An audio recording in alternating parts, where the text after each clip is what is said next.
자, 오늘은 그가 오신 이후 세 번째 이야기입니다. 왕과 나 사이를 심판하사. 우리 제목만 크게 한번 읽어볼까요? 시작. 왕과 나 사이를 심판하사. 라는 제목으로 하나님 말씀 함께 나누겠습니다. 자, 우리 하나님은 심판의 하나님이십니다. 기독교의 역사관을 제가 지난주에 말씀드렸습니다. 직선이라고 했어요. 시작이 있으면 끝이 있습니다. 끝이 있다는 말은 그 끝에 반드시 뭔가가 있는데 하나님은 심판하신다고 말씀하셨습니다. 요즘 매스컴에서 심판 말도 많이 하기 때문에 제가 교회에서도 이 심판에 대해서 어떻게 또 얘기해야 되나 이런 생각이 들었는데 저는 설교를 한 달 전에 미리 준비하는데 이 심판이 이렇게 많이 나올지는 몰랐어요. 매스컴에. 여러분 오해하지 마시고 오늘 세상이 말하는 심판이 아니라 하나님이 말씀하시는 심판이 무엇인지를 잘 깨닫는 저와 여러분 되시기를 바랍니다. 세상이 말하는 심판과 성경이 말하는 심판은 아주 분명한 질적 차이가 있습니다. 사랑하는 성도 여러분, 이 세상의 모든 사람은 하나님의 심판을 피할 수가 없습니다. 네. 개인의 종말이든 공동체의 종말이든 우주적 종말이든 그 끝에는 하나님의 심판이 반드시 있습니다. 그런데 예수 믿고 구원받은 우리에게는 그 심판의 날이 영생의 날이 되는 복된 날이 될 줄로 믿습니다. 그러니까 우리는 심판이 두려운 게 아니에요. 왜냐? 우리는 예수 믿고 구원받았으니 그 심판의 끝에는 영생이 있는 줄로 믿습니다. 그러나 예수를 믿지 않고 구원받지 못한 자들에게는 그 심판의 날이 영벌의 날이 되는 것입니다. 그래서 심판은 우리에게서 중간가치입니다. 심판은 우리는 두려워하지 않아요. 왜냐? 심판이 있는 날 우리는 영생을 얻을 것이고 믿지 않는 사람은 영벌이 있기 때문에. 그래서 여러분, 그 사람이 나를 구원하기 위해 오신 예수 그리스도를 믿는 사람이라면, 그리고 믿지 않는 사람이라면 이 구분이 되는 거죠. 예수 그리스도를 믿는 사람은 심판의 날에 구원받고 영생을 얻을 것이고, 예수 그리스도를 믿지 않는 사람은 구원이 없고 영벌에 처하게 되는 것입니다. 그래서 이단 사이비들은 예수를 구주로 믿지 않고 이만희를 믿고 장길자를 구세주로 믿기 때문에 그들에게는 하나님의 심판이 임하는 날이 되는 겁니다. 영벌을 받아 지옥에 떨어지게 되겠죠. 왜냐? 예수 그리스도를 믿어야 되는데 사람을 믿으니까. 그렇죠? 네. 이것은 단순한 것 같지만 너무나 중요한 기독교의 핵심 가치입니다. 자, 제 얘기를 들어보세요. 성경에는 하나님의 심판에 대한 이야기가 차고도 넘칩니다. 자, 창세기서부터 에덴 동산에서도 하나님의 심판으로 아담과 하와가 쫓겨납니다. 아브라함의 조카 롯이 소돔과 고모라에 계속 머물고 있다가 의인 10명이 없어서 하나님의 심판을 받습니다. 그렇죠? 죄가 간영하여서 물로 심판받는 노아의 홍수 이야기, 그 이야기도 여러분 심판의 이야기죠. 정말 엄청난 심판의 스토리가 성경에는 가득가득 채워져 있습니다. 그리고 여러분 신약으로 오면은 예수님의 워딩 자체가, 예수님 말씀하는 워딩 자체가 회개하라, 천국이 가까이 왔다. 심판에 대한 메시지입니다. 그렇죠? 요한계시록을 보아도 주님의 보좌 앞에 생명책이 펴져 있는데 그 생명책에 기록된 대로 심판받을 것이다 라고 말씀하고 계십니다. 그래서 성경 안에서 하나님의 심판에 대한 내용이 아주 많이 그리고 구석구석 그렇게 적혀 있습니다. 그래서 오늘 본문에서도 다윗과 사울 사이에 하나님의 심판이 이야기가 오고 가는 거예요. 그러니까 여러분, 우리 예수 믿는 사람은 심판에 대해서 심판? 성경에 너무 많이 나와 있는데 그것 때문에 두려워하거나 그것 때문에 근심 걱정할 필요가 없어요. 내가 예수 그리스도를 믿고 있는 사람들에게는 그 심판이 복된 날이 되는 줄로 믿습니다. 자, 그러면 우리가 그 심판을 이제 어떻게 준비하는가? 이제 그게 중요한 거겠죠? 어떻게 준비하며 살 것인가? 자, 우리가 하나님의 심판을 준비하려면 첫 번째는 내 안에 있는 사울왕을 보아야 합니다. 자, 먼저 알아야 될 것은요, 사무엘상의 이야기는 전반부, 후반부로 나눌 수 있는데 전반부의 하이라이트는 다윗이 블레셋의 가드 사람 거인 골리앗을 쓰러뜨리는 이야기가 전반부의 이야기예요. 이스라엘을 폭력으로 괴롭히고 탄압했던 블레셋을 하나님은 어린 소년 다윗을 들어서 너무나 간단하게 심판하십니다. 이렇게 골리앗과 같은 강력한 적을 물리쳤으니 이제 이스라엘은 모든 일이 잘 되고 번성한 일만 남은 것 같잖아요. 잘 될 것 같은데 그런데 그게 아니라 의외로 더 강력한 적이 다윗 앞에 있습니다. 그래서 사무엘상 후반부에는 바로 이 적과의 싸움의 시작이 되는데 그 적이 누구냐? 사울왕인 거예요. 사울왕은 다윗을 시기하고 질투해서 정예 군사 3,000명을 동원해서 수년 동안 끊임없이 다윗을 죽이려고 합니다. 여러분, 우리는 눈에 보이는 것에 연약하기 때문에 골리앗 같은 상대만 내 큰 적이라고 생각을 할 때가 많아요. 그런데 사실 우리 개개인을 잘 보면, 내 인생의 길을 잘 보면 내 안에 있는 적이 더 많습니다. 내 안에, 내 곁에 더 강력합니다. 그게 나를 더 힘들게 하고 나를 더 어렵게 만듭니다. 혹시 여러분들이 싸워야 될 적이 외부에 있다면 여러분 그것은 오히려 쉬운 적입니다. 정말 어렵고 무서운 적은 내 안에 있습니다. 내 곁에 있습니다. 우리 안에 숨어 있는 불신과 시기와 질투와 욕망과 중독, 나에게서 가장 가까이 있는 어떤 사람들과의 관계 속에서 나를 쓰러뜨리는 적들이 늘 있다는 겁니다. 여러분, 시험 들었다고 하는 분들 자세히 보세요. 시험 들었다고 하는 분들 자세히 보면 교회 밖에서 시험 든 게 아니라 교회 안에서 시험 듭니다. 안에 있다니까요. 이거는 그래서 여러분 우리는 그런 의미에서 좀 이렇게 좀 우리 서로 옆에 있는 사람 손을 꼭 붙잡고 이렇게 인사했으면 좋겠어요. 저를 한번 따라해 보세요. 직분을 좀 얘기하면서 성도님, 저를 한번 따라해 보세요. 성도님, 저하고 성도님만 정신 차리면 교회가 행복해집니다. 네, 그래요. 교회 안에 있다니까요. 교회 안에 있어요. 맞아요, 맞아요. 교회 안에 있어요. 그러니까 밖에 있는 게 아니라 내부에 있다고요. 여러분, 다윗이 골리앗을 쓰러뜨리는데 돌멩이 하나면 충분합니다. 그러나 같은 편이어야 하는 내 안에 있는 적은 수십 년 걸려도 해결이 안 되는 거예요. 그래서 여러분 이단 사이비가 하는 것이 뭐냐면은 이단들이 조용히 들어와서 교회에서 하는 게 뭐냐면 내분을 일으키는 거예요. 교회 내부적으로 막 어려움을 막 만들어냅니다. 누가 이렇게 막 연약하다 아프다 뭐 근심 걱정 있다 그러면 그거 그랬대 뭐 이랬대 그러면서 저 사람이 저래 이 사람이 이래 그러면서 문제를 일으키는 거죠. 오늘 이 자리에도 골리앗은 멋지게 이겼지만 여전히 내 안에 있는 사울 왕과 계속해서 싸우는 분들이 있을 거예요. 어쩌면 다윗에게는 이 싸움이 더 중요했기 때문에 왕이 되는 30살까지 정말 긴 시간 걸쳐 준비시킵니다. 여러분 기원전 4세기 알렉산더 대왕 아시죠? 알렉산더 대왕이 역사상 가장 위대한 왕으로 평가받는데 뭐 여러 가지 이유가 있겠지만 정복왕입니다. 정복왕. 20살 때 그냥 천하를 통일하잖아요.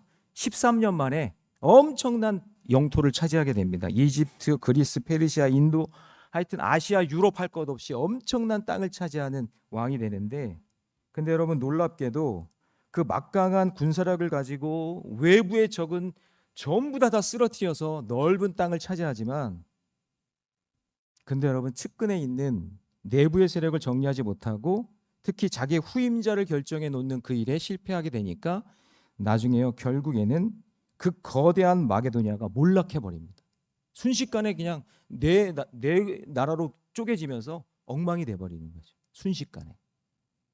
여러분 어쩌면 내 안에 물리쳐야 할 적은 사람이 아니라 다윗은 사울을 바라보면서 그러니까 다윗이 사울을 바라보면서 뭘 느꼈을까요? 누군가와 끊임없이 비교하는 비교의식. 다윗은 만만이요 사울은 천천히라니까 계속 비교하고 불순종하고 열등감 가지고 끝없는 욕심, 범죄함, 뭔가에 홀려서 헤어나오지 못하는 어떤 중독성 이런 것들과 다윗은 싸워야 되는 거예요.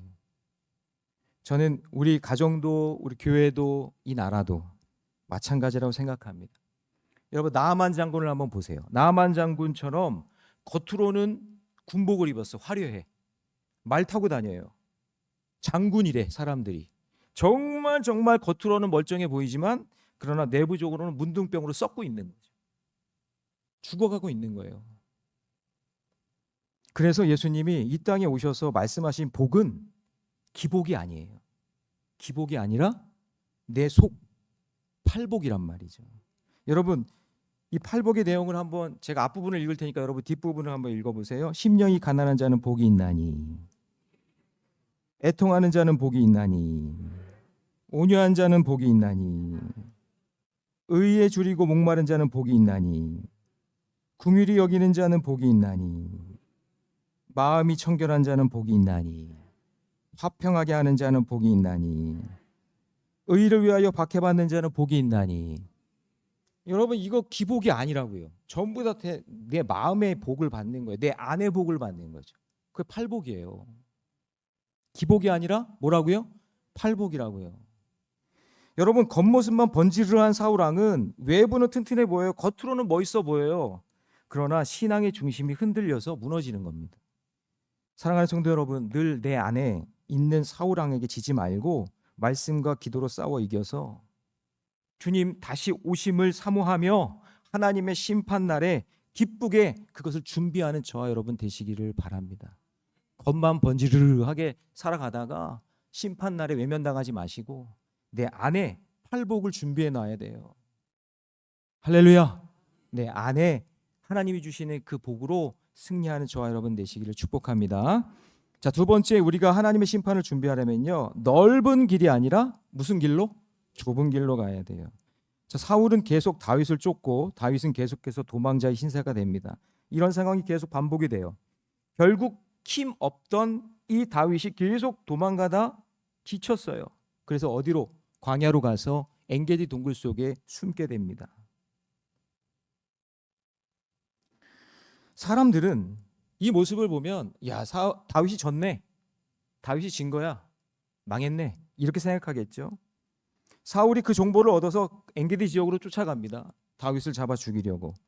자, 그런데 이 와중에 정말로 웃지 못한 해프닝이 벌어집니다. 사울을 피해서 은신처인 엔게디 동굴에 다윗과 일행들이 숨어 있는데 그때 때마침 숨어 있는 그 굴에 사울이 혼자 들어옵니다. 처음엔 다윗과 그 일행들은 우리가 숨어 있는 것을 어떻게 알아채렸지? 야, 우리 이제 끝난 거 아니야? 이제 우리는 다 죽었다라고 생각했겠죠. 두려움에 떨고 있는데 이게 웬일입니까? 사울이 아무렇지도 않게 동굴 속으로 들어오더니 자기 무장을 다 해제합니다. 자기 무기를 다 내려놓더니 옷을 벗기 시작합니다. 그리고는 쭈그리고 앉아서 볼일을 보는 거예요. 여러분, 이 어찌 기가 막힌 일이 이렇게 벌어집니까? 지금 사울은 다윗과 그 일행이 동굴 저 안쪽에 숨어 있는 줄도 모르고 갑자기 밀려온 그 생리 현상을 막지 못해서 호위하는 사람 아무도 없이 숨어 쭈그리고 앉아 있는 거예요. 그리고 다윗과 일행 눈앞에 그 원수 같은 사울이 혼자 있습니다. 이때 동굴 안에서 다윗의 부하들이 긴급하게 속삭입니다. 자, 4절 말씀, 자, 같이 읽습니다. 시작. 다윗의 사람들이 이르되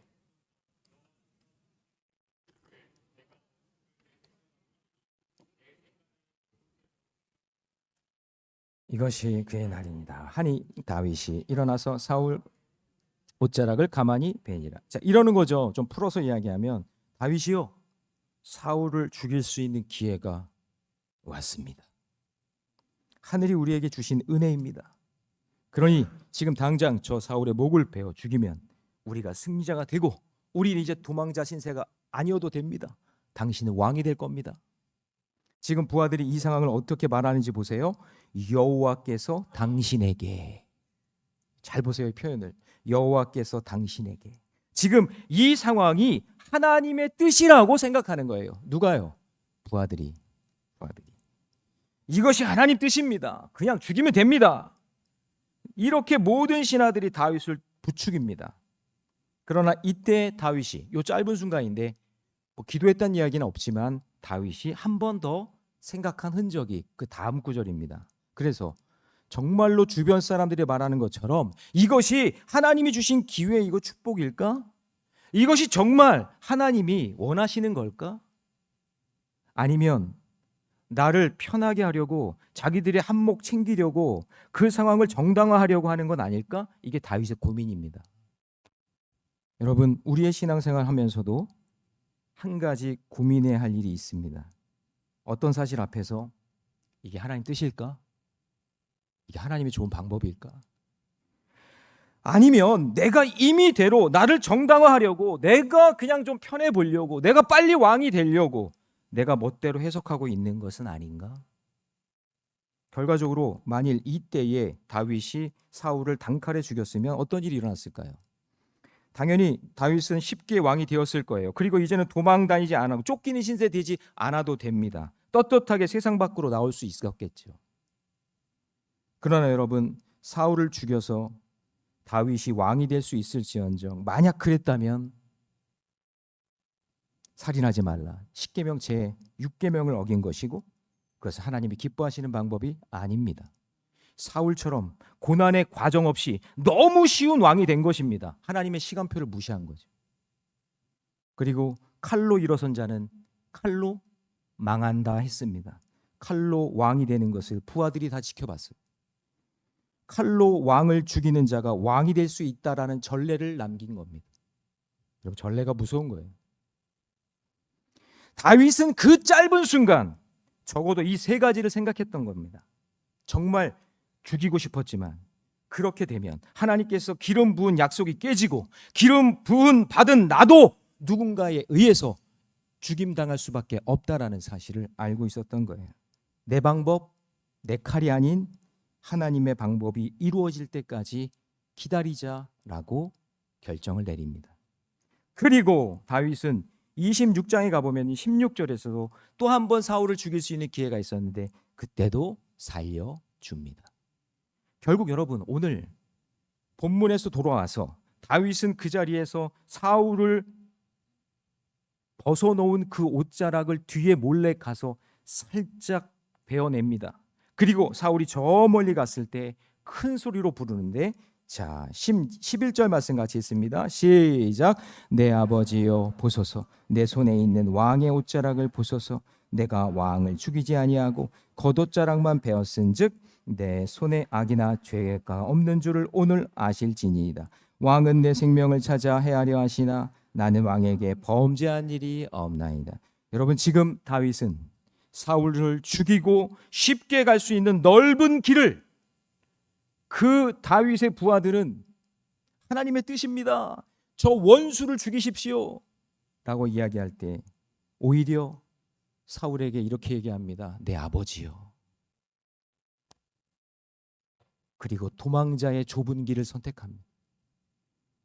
다윗이 바보라서 쉬운 길, 그 편한 길 놔두고 좁은 길을 선택했을까요?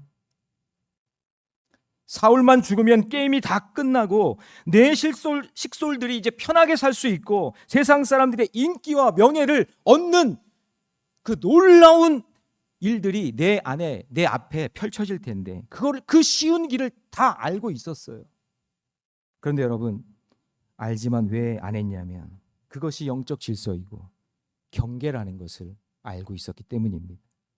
내가 볼 때는 쉬운 길이냐 어려운 길이냐 이게 중요한 것이 아니라 하나님이 원하시는 길이냐 하나님이 원치 않는 길이냐, 여러분, 이것이 중요하다, 그 얘기예요. 비록 어렵고 돌아가는 길이고 힘들고 불편한 길이지만 그것이 하나님의 원하시는 정도의 길이라면 힘들 줄 알지만, 피곤하고 지치는 길인 줄 알지만 다시 좁은 길로 들어서야 합니다. 여러분, 때때로 우리는 이런 유혹을 받습니다. 어느 날 눈앞에 돈이 보이기 시작합니다. 출세의 길이 보여요. 막 주변 사람들이 내 옆에서 막 부추깁니다. 투자해보라고, 한번 해보라고, 목회 이렇게 하면 성공한다고, 이런 거 한번 해보라고, 저런 거 한번 해보라고 하면서 옆에서 부추기고 나를 유혹하는 그런 많은 사람들의 사례들 들고 와서 이야기합니다. 어느 날 쉽게 원수를 갚는 길이 보이기도 합니다. 야, 정말 저 대먹지 못한 인간 어떻게 내가 함정 파서라도 보복해서라도 내가 쓰러뜨리면 안 될까, 넘어뜨리면 안 될까 하면서 한마디 해주고 싶고 한 대 치고 싶고 넘어뜨리고 싶은 게 그게 우리의 본심이에요. 우리의 그런 마음이에요. 다 있어요, 그런 게. 그때 여러분 꼭 기억하십시오. 너무 쉬운 길이 펼쳐질 그때 반드시 하나님께 기도로 물어보셔야 됩니다. 반드시 물어보셔야 됩니다. 하나님, 지금 제 앞에 너무 쉬운 길이 보이는데 이거 하나님 뜻 맞습니까? 하나님이 기뻐하시는 길이 맞습니까?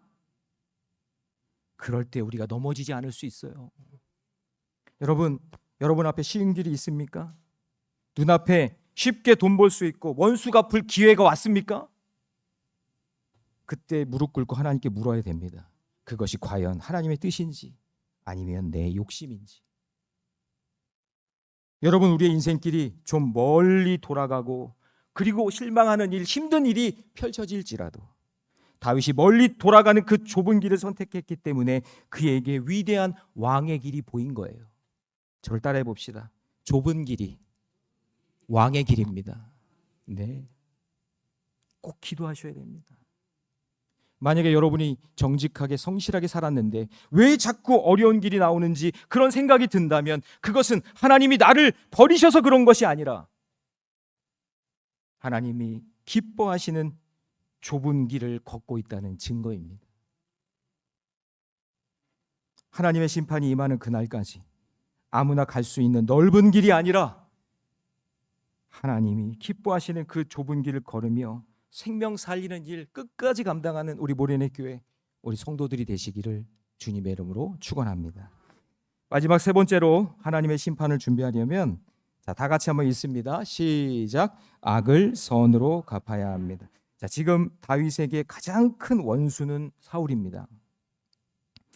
그 사울이 지금 자기 앞에 무방비 상태로 앉아 있어요. 자기의 인생을 망가뜨리는 이 악한 원수에게 보복할 수 있는 기회가, 절호의 기회가 온 거예요. 다윗은 그런데 악을 악으로 갚지 않습니다. 선으로 대합니다. 여러분, 이 세상의 이치는요, 눈에는 눈, 이에는 이예요. 그렇지 않아요?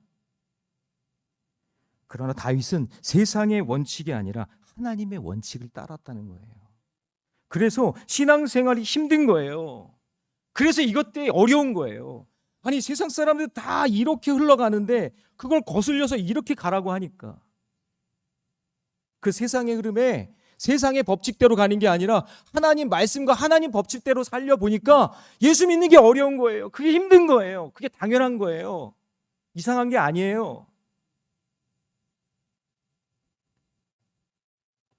세상의 원칙대로 살면 더 쉬워요. 간단해요. 그냥 법 테두리 안에서 살면 되잖아요. 그러나 하나님의 원칙은 그 세상에 만든 법 안에서도 자기가 지켜야 될 말씀의 원칙이 있는 거예요. 그것을 우리가 보기 때문에 그래서 신앙생활하는 게 힘든 거예요. 그래서 말씀대로 산다는 것이, 신앙을 가지고 산다는 것이 쉬운 게 아니에요. 굉장히 어려운 거예요. 여러분, 굉장히 어렵죠? 한 주간 되게 어려웠죠? 되게 쉬웠나 봐요. 자, 여러분, 이제 연말연시가 다가오는데 여러분을 미혹하고 흔들어 놓는 사람들의 모임이 있을 겁니다. 또 교회를 비판하고, 또 예상이 돼요. 교회를 어떻게 비판할지. 또 예수 믿는 우리를 비웃고 세상의 원칙을 강조하면서 하나님 말씀대로 사는 우리들을 막 조롱할 거예요. 그러나 여러분, 그런 비판과 비웃음과 조롱에 대해서도 여러분 절대 악으로 갚으면 안 돼요. 그 하나님의 방법이 아니에요. 그냥 당연한 것으로 여기세요. 여러분들의 오늘 그런 어려움과 핍박과 갈등과 그 어려움 속에서 그거를 어떻게 피해 보려고 아니면 어떻게 싸워 보려고 악을 악으로 갚아 보려고 하는 것, 그건 진짜 미련한 사람이에요. 여러분, 그런 일들이 올 때 난 예상했어. 그래. 그럴 줄 알았어. 그렇게 받아들이고 우리는 말씀의 자리로, 기도의 자리로 다시 와야 되는 거예요. 다윗이 너무너무 힘든 이 상황 속에서 사울 왕을 살릴 수밖에 없는 위대한 말을 하게 됩니다. 자, 오늘 15절 말씀인데 같이 읽습니다. 다 같이 시작. 그런즉 여호와께서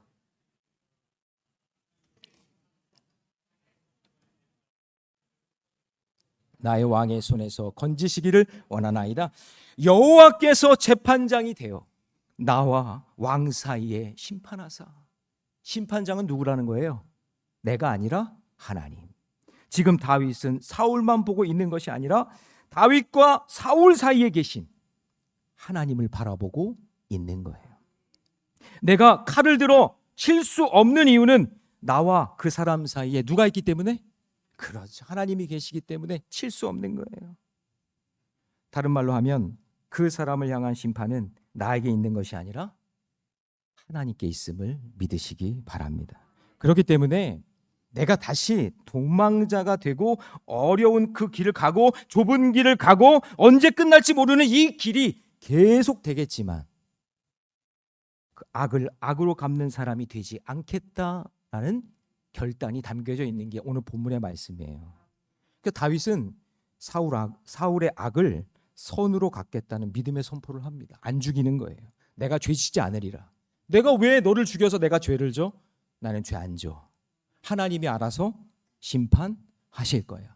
그게 여러분 적용된 게 뭐냐면 나발이요, 나발. 나발을 다윗이 안 죽여요. 누가 죽였어요? 하나님이 심판하시는 거예요. 그거를 딱 보게 되는 거예요. 아마 그걸 보면서 오늘 새벽 본문인데 그걸 보면서 아마 알았을 거예요. 아, 하나님은 이렇게 심판하시는 거구나. 하나님이 이렇게 일하시는 거구나. 여러분, 그 온전한 승리를 보여주신 분이 우리 예수님의 십자가 사건인 줄로 믿습니다. 예수님이 십자가에 못 박히실 때 지켜보던 수많은 사람들이 예수가 패배했다고 손가락질하고 비웃고 조롱했습니다. 모두가 그랬어요. 예수님 밑에서 그 십자가를 향해 손가락질하면서 네가 어떻게 메시아냐, 그러면서 다 조롱하고 비웃었어요. 자기도 구원 못하면서 어떻게 다른 사람을 구원하냐고. 그런데 예수님의 방법은 하나님의 말씀을 이루기 위한 산 제물이 되는 거예요. 제단에 올라간 그 제물로 죽어야만 이것을 이룰 수 있기 때문에 참으시고 견디시는 거예요. 내가 어려움을 당하고 내가 고통을 당하고 피해를 입어도 살아계신 하나님, 그 공의로우신 하나님, 때를 따라 역사하시는 그 하나님이 내 모든 것을 갚아주시고 선하게 인도해 주실 것을 믿는 거예요. 그래서 우리가 그 십자가 사건 때문에 그런 하나님을 믿는다면 내가 악을 악으로 갚거나 내가 받은 만큼 돌려주려는 그런 어리석은 짓을 하지 않는 거예요. 내려놓는 거예요. 들었던 도를 내려놓는 거예요. 이 진리와 지혜를 가슴에 품고 살아가시기를 주님의 이름으로 축원합니다. 여러분, 제가 다윗에 대한 이 사무엘상 말씀을 계속 보면서 책을 몇 권 보면서 다윗이 사울 왕을 살려준 일, 크게 한번 살려준 일을 생각해 보니까 3번 있더라고. 3번. 첫 번째는 뭐였냐면 다윗이 골리앗 때문에 나라가 위태했잖아요. 그러면 그 순간에 여러분 사울 왕이 나가 싸워서 골리앗과 싸워야 되는 게 맞죠. 아무도 못 나가니까. 그런데 다윗이 대신 나가서 골리앗을 쓰러뜨리니까 다윗의 왕권을 한번 살린 거예요. 그렇죠? 두 번째, 엔게디 동굴에서 살려준 거예요. 부하들을 막 죽이라고 할 때 오늘 본문이죠. 살린 거예요. 그리고 부하 아브넬과 자고 있을 때 다윗이 들어갔거든요. 그때 자고 있는 사울을 단칼에 죽일 수 있었는데 거기 있는 물건만 몇 가지 가지고 나와요. 그러니까 제가 이 책들을 보니까 그러니까 다윗이 사울을 결정적으로 살려준 게 3번 있더라고요.